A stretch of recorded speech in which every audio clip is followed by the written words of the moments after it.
I remember it like it was yesterday. It was November 5th, the day of the trade deadline. So many of us as Ravens fans, we were thinking, all right, EDC, Baltimore Ravens, what y'all getting ready to do? Who you getting ready to bring to us that's going to finish off this run and bring us home so we can hoist that Lombardi trophy? A lot of us wanted a pass rush. A lot of us wanted a cornerback. Some people still wanted offensive line. There was a lot of stuff that we wanted all on our wish list for EDC at the trade deadline.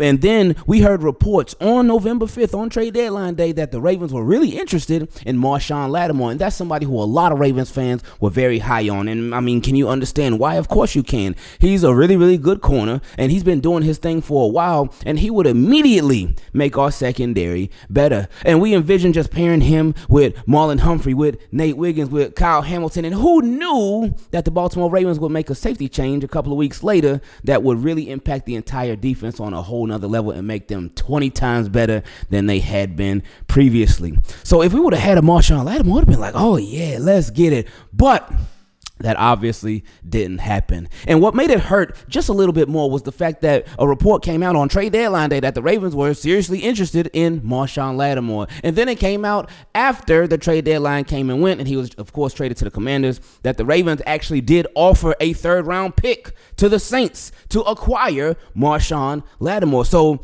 they were really, really in on him. But who did they end up with? Well, the Baltimore Ravens got Tre'Davious White, a cornerback that had been inactive for like 4 games straight on the LA Rams. He just could not catch on there, and he had given up.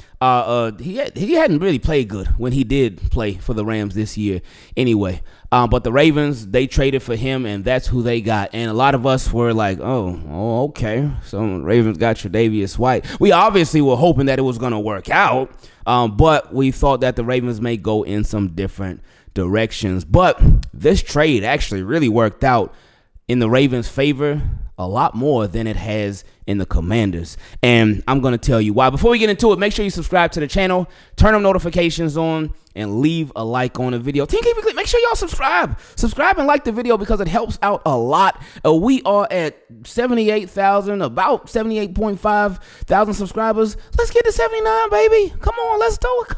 Y'all subscribe to the channel. Tell your friends, your family, all that about Team Keep It Clean, and have them be a part of this family too. I love y'all. I appreciate y'all. And let's get into it, because I know there's going to be some people thinking, what? Marshon Lattimore, he's better than Tre'Davious White. You're just saying that because you're a Ravens fan. You're trying to pump the Ravens up, aren't you?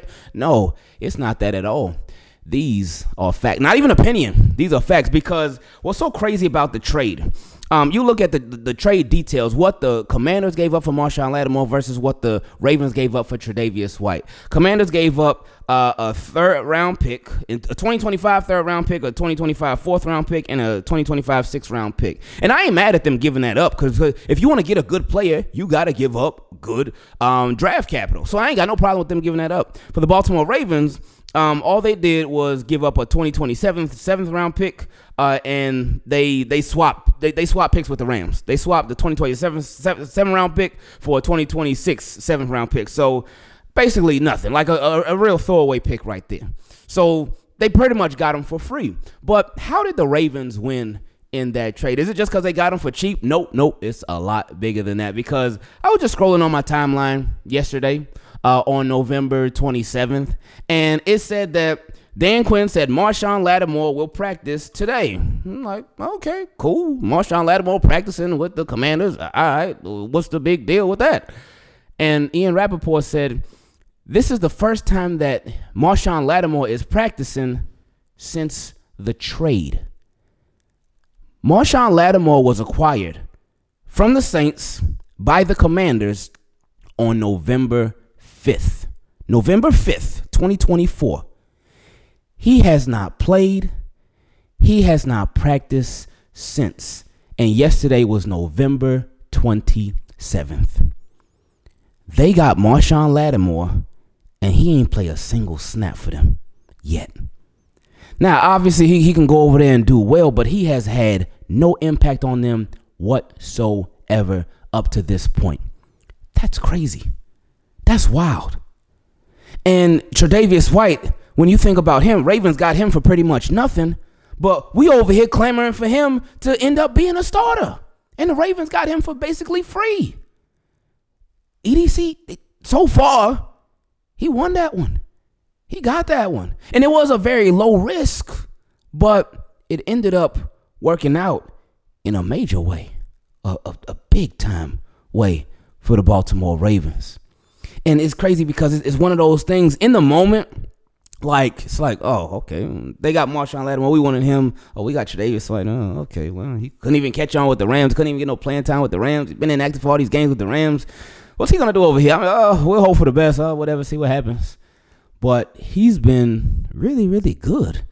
Because first there was the first game where he got a couple of snaps here and there, and he looked really good. So we were like, hey, he needs to be out there on the field even more. Get him out there on the field, Ravens. Harbaugh, do what you got to do, Zach, or do what you got. Get him on the field more. What did the Baltimore Ravens do?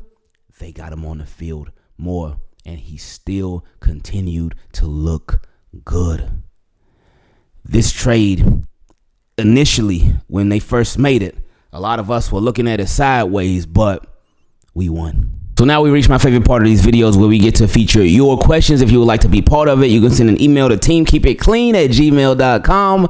And for the Team Keep It Clean patrons, if you would like to send your question, you can send it in a DM directly on Patreon. If you would like to join the Patreon, you can go to patreon.com/Ingravenvids. Let's get into it. First question, it actually looks like more so of a comment, came from AJ. He said, hey, Ingraven, I'm AJ, a really big Baltimore Ravens fan, and I wanted to be a part to ask the question, and you answered in the video. Love all the videos, man. Look forward to them all the time. Hopefully you respond back, and let's go Ravens flock. Okay, hey, AJ.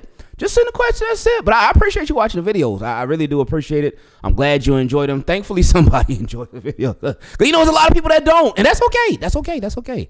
But I really appreciate everybody that does. So thank you, AJ. And whenever you're ready, just send in your question. Next question came from my guy, Bilal. He said, greetings, my friend. Hey, Ingraven. I pray your day is filled with much joy, laughter, and love with your beautiful family. Appreciate you, Bilal. Thank you, man. He said, brother, I can't stress it enough how much you inspire me. Team Keep It Clean is the movement, man. I just want you to pat yourself on the back more for creating such an informative and great platform. Always rooting for your brother, 100K loading. Well, one day we'll possibly get there, hopefully. But until then, we're gonna be patient with it, man. I mean, we ain't got no choice but to. But I appreciate you though, man. He said, for my question, I understand he's been more injury prone in recent years, but how do you feel about a CJ Mosley reunion? It wouldn't hurt. It wouldn't hurt. Ravens got Roquan Smith, who they're paying a lot of money to. Ravens got Trent Simpson, Malik Harrison. They re-signed him. But CJ Mosley, yeah, it couldn't hurt at all. CJ Mosley is very, very smart. He's not an explosive linebacker, but very, very smart. Sort of like Roquan Smith. Because Roquan Smith is not an explosive linebacker, in my opinion. But he's a very smart linebacker. Pretty good tackler overall. Not the fastest, but again, they got it up here. And that was exactly what CJ Mosley was for the Baltimore Ravens. So, I mean, it wouldn't hurt. But anyway, he said, I'm really getting the feeling that the Jets may move on from him next year. And before Team Keep It Clean jumps on me, I know he and Rowe are the same type. Oh, my gosh. That's so crazy. That's so crazy. That is so crazy. I should have kept reading your question. That is so crazy, man. That is so crazy. He said, before Team Keep It Clean jumps on me, I know he and Rowe are the same type of linebackers. We in tune, baby. Anyway, he said, I just feel like a veteran like him who knows the Ravens way and the system can relieve. Well, he don't really know the system now. That was a long time ago when he was here. It's a completely different system now. But he said a veteran linebacker like him who knows the Ravens way and the system can relieve some of the pressure off a Rowe and vice versa. As always, my man, it's been a pleasure. And just like the Kansas City Chiefs in the AFC Championship this year due to the Ravens, I'm out. I like that. I actually love that. I love how we've been getting started today. Next question came from my guy, Scott. He said, first thing, thank you for making good videos, and we are going to be champions. Hey, no, I appreciate you for watching these videos. I mean, I'll be the best. Are they good? I don't know about all that, but I appreciate y'all watching them, man. He said, I love my boy Lamar and the Ravens. So my question is, when are we going to protect Lamar from our offensive linemen? Ooh, wow. Wow. Ravens are committed. Ravens are committed to their starting five that they currently got right now. And nothing is going to change with that. Nothing's going to change with their starting five. So they are who they are. We just got to hope for the best. Hopefully that we see more improvements from them as the season goes on. We have seen some improvements here and there. We have seen some repeat offenders here and there as well. But we just got to hope for the best because Ravens aren't going to change anything. He said, we also need to do a 3-4 defense for this Sunday against the Eagles and for Justin Tucker. I know he's our greatest kicker of all time. People need to stop doubting him, and he will prove everyone wrong. Go get him, Tucker. He said, I'll trust Tucker, and will people also stop blaming John Harbaugh for mistakes for games that we lost? It's a team game, not just certain players or coaches. And thank you for reading my email. Let's go, Ravens. So let's go piece by piece with the Justin Tucker part. We had every reason to stop trusting Justin Tucker this year because of what we saw. It was ugly out there. It was really ugly out there. And I got to say, I love Justin Tucker and obviously hope he makes every single kick in the world. But for me personally, I cannot speak for everybody, but for me personally, I'm still a little nervous when he goes out there. Because, yeah, he did drill that kick the other day against the Chargers. And I was like, oh, thank goodness, baby. Oh, my goodness. But, yeah, Ravens score a lot of touchdowns. So we ain't really got to rely on Justin Tucker so he could sort of chill or whatnot, and he could kick the point after touchdowns. But we do want to see Justin Tucker do better because they're going to be games. Every game ain't going to be a blowout by the Ravens. They're going to be close games that come down to it, and sometimes we're going to be fighting more for points. Hopefully it doesn't happen, but it's probably going to happen. So Justin Tucker, need him to be reliable. And whatever the issue is, whatever the issue was, hopefully now it's officially fixed so we can get that old Justin Tucker back. Now the part about can we stop blaming John Harbaugh for mistakes for when we lose in a game? Yeah, it's blame to go around for everybody. Not everything is on John Harbaugh. Where a lot of Ravens fans' issue is when it's the same repeat issues by John Harbaugh when it's been with different offensive coordinators, with different people on the coaching staff or whatnot. But Harbaugh has been the common denominator in a lot of stuff. But yeah, I do think it's important. Like even the loss against the Steelers, a lot of people try to put that solely on Harbaugh, and it wasn't. It wasn't just on him. He played a part of it, but it was on the players as well. They did their thing too. So everything just all depends. It's a case-by-case basis, and that's why context is super, super important. Next question came from my guy Zlager. He said, is it me or did the defense look better these last 2 weeks? Oh, they certainly have, my friend. He said, last week we lost to 6 field goals and no touchdowns. We could have won that game. We could have. Coulda, woulda, shoulda. You know how that goes. He said, I hate to point fingers, but Justin Tucker missed 2 field goals. Also, side note, a few videos ago, you said the kicker from Carolina is, he kicked almost 300 less field goals than Justin Tucker. Oh, yeah. I ain't say it. The NFL said it. Like, that's the official stat. And, yeah, while he might have kicked, way less than Justin Tucker, he's still the most accurate kicker. He took that title from Justin Tucker after he missed those field goals. I don't know what the updated stat is now since Justin Tucker made that field goal last week against the Chargers, but I think Eddie Pinero, I think that was his name, he held the crown. Next question came from my guy Terrell B. Hey, shout out to you and your pops, man. He said everyone was down on Stout and Justin Tucker. He had a kicker slump, almost like a batter slump. Do you think they shook it off at the right time? We can hope so. We can hope so, for sure. We hope that ends up being the case. And so moving forward, we ain't got to have nearly as much worry as we still kind of currently do right now. Next question came from my guy Amos. He said, hey, Ingraven team, keep it clean, Flock Nation. This is Amos. I just want to say we started out slow, but we got it together by the half against the Chargers. I'm so proud of my team. I like how we didn't shy away from the run and felt good to let the king eat. That's very, very true. We don't talk about Justice Hill a lot, but yeah, we do. We do over here. That's why we call him New Money Justice on this side, baby. But anyway, he said Justice Hill is dangerous too. We're very proud of him scoring that 50-yard touchdown. 51-yard, I think, actually. But anyway, he said Bateman's catch was legendary. The defense played so good today, and this is definitely a Super Bowl team. I agree, and I'm glad you said it. He said, only thing I have to say that can kill us is the penalties. If we work on that, we will be A-okay. But anyway, sorry for a long message. Let's focus on Philly and stopping Saquon Barkley. Ingraven Flock Nation team, keep it clean. Have a good day. Love you, Amos. Appreciate this. Next question came from my guy, Jarvo. He said, good game tonight against the Chargers. Just a few pointers for me. Got to stop with the slow starts with lack of engagement, in my opinion. Yeah, Ravens should pick it up early. But as long as they pick it up, but yeah, slow start. You don't want to have a slow start against a team that don't got such a slow start. But yeah, Ravens we want them to pick it up early and really just turn it on quick. Anyway, he said, gave the king his touches, which opened up the passing game. It always does. And that opens up the running game too. He said, I love the aggressive plays on fourth downs. Yeah, we always love it when it works out. But no, it was really, really good and it worked. He said, defense seems to not be as confused as they used to be. That's such a good point. They seem to be working together, finally. He said, still need to cut down on the penalties on both sides of the ball, for sure. And he said, hate that JK got hurt, but he looked good and glad to see him back to form. That's true. And that's unfortunate. Now he's going to miss this next game, too, for the Chargers. He said, get ready for a real test this Sunday versus the Eagles and Saquon Barkley. Yeah, Ravens got their work cut out for him. Next question came from my guy, Omar. He said, Ingraven, I appreciate you taking the time to read my comments and questions. I'll never take that for granted. No, it's all good, my friend. I appreciate you even sending them in the first place. He said, how about the Ravens defense? It's great as a fantasy it all coming together. You said all season that you liked the players, but there were just too many communication issues, especially on the back end. Yeah, because some of the players changed here and there. So I didn't think it was really a personnel issue. It's more communication. It's more the actual scheme itself. So it seemed like now, but they did bench some players. They did bench a couple of guys, and they cut one too. So that had a big impact as well, but it seemed like they getting it now. Anyway, he said, you got to give Zach Orr credit for sticking to his scheme while making the right adjustments. The players earning more game time snaps are the ones who gave Coach Orr's trust, or gained Coach Orr's trust by consistently executing their assignments. That's true, because we was talking about it earlier in this video with Tre'Davious White. He got a little couple snaps here and there when he first came on board, but then when they saw it, they said, "Oh, okay, he gonna play." So they gave him more snaps. And more snaps and more snaps. So against the Eagles, hey, let's see. But and then you look at Ardarius Washington. Ardarius Washington, he was not really a starter, but when he played, he balled out. And Ardarius Washington can play everywhere. And now he's a starting safety for the Ravens. That's crazy how that worked out, man. Crazy how it worked. Undrafted rookie free agent a couple years ago. Missed a bunch of time with injury over and over. Now he's a starting safety for the Baltimore Ravens. That's why you got to be patient, man. You never know how stuff could work itself out. He said, we support Coach Orr. I got two questions for you. First, do you think Chris Board needs to get more defensive snaps? He looks comfortable out there and was playing really fast. He could. It'll be hard, though, because Roquan Smith coming back. You got Trent Simpson. So he could be out there a little bit more if you don't want to have Trent Simpson in different situations and whatnot. You can have Chris Board because he's a veteran.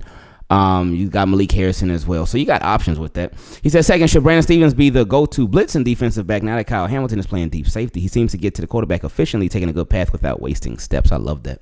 And I'm glad you brought that up. That's such a good point that I didn't really think about. We've talked about it before, how we would love to see Brandon Stevens sort of in that safety role, sort of that hybrid role, safety, corner, just a weapon. Just for him to be a weapon. So, yeah, I think that would be a good idea. Because, I think he got a sack the other day. That's when Zach Orr, he was like, man, I can't get there with 5. I'm going to send 7. He sent everybody, man.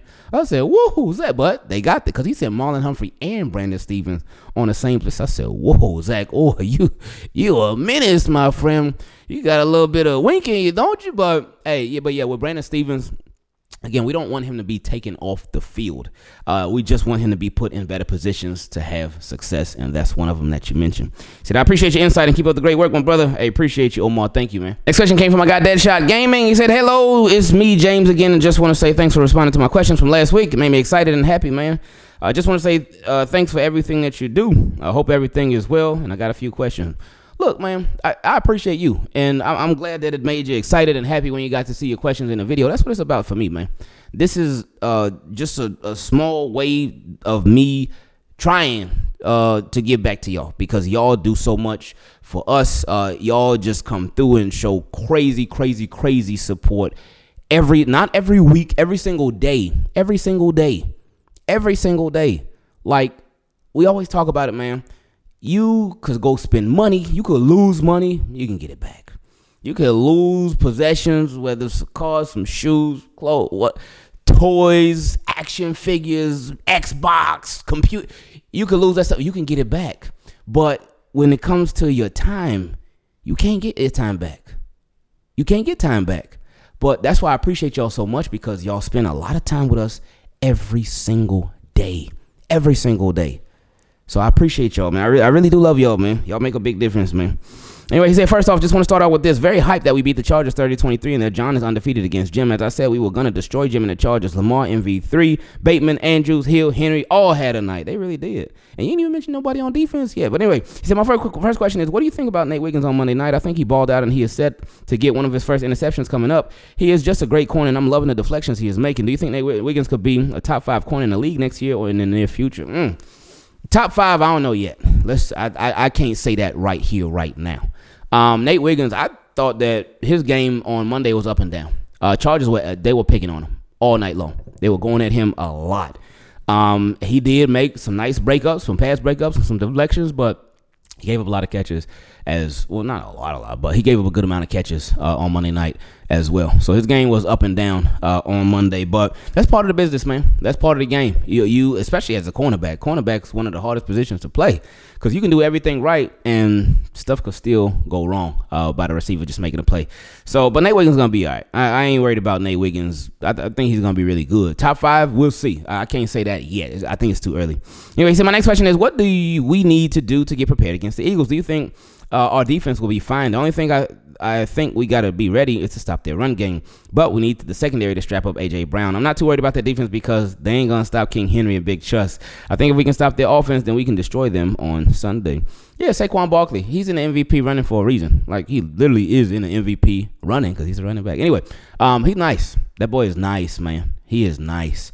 I actually thought that, and this is not a slight at Derrick Henry at all, because Derrick Henry is a baller. I actually thought Saquon Barkley would be a better fit for the Ravens than Derrick Henry would have been. And I think it still is the case. But both of them are great. Would have been great fits with the Ravens because they are both amazing, like running backs. They are both like that. So, but I'm glad that it's obviously worked out with Derrick Henry. But yeah, if Saquon would have been here, it would have definitely worked out with him too, because that boy is nice, man. But anyway, yeah, he's the number one focal point for the Baltimore Ravens to stop. A.J. Brown as well. With Devontae Smith, we'll see if he even plays. I know he didn't practice yesterday. They're obviously going to be off today, but we'll see if he practices on Friday, Saturday. So, yeah, and I know they're not going to get on a plane because they're just going to take a bus to Baltimore because it's only like, a couple hours away. So, but, yeah, it's going to be a tough game, man. It's going to be a tough game. So, yeah, you stop Saquon Barkley and A.J., then you should be in good shape. And get to Jalen Hurts. Get to him. You got to mess with his psyche, man. Anyway, he said, my third question is, could we see more reps from Malik Harrison and maybe Chris Board at the linebacker once in a while when Roquan is back? See, Team Keep It Clean be on the same page, man. We just had that question a couple questions ago. He asked, should we see more Chris Board? Now he asked the same thing.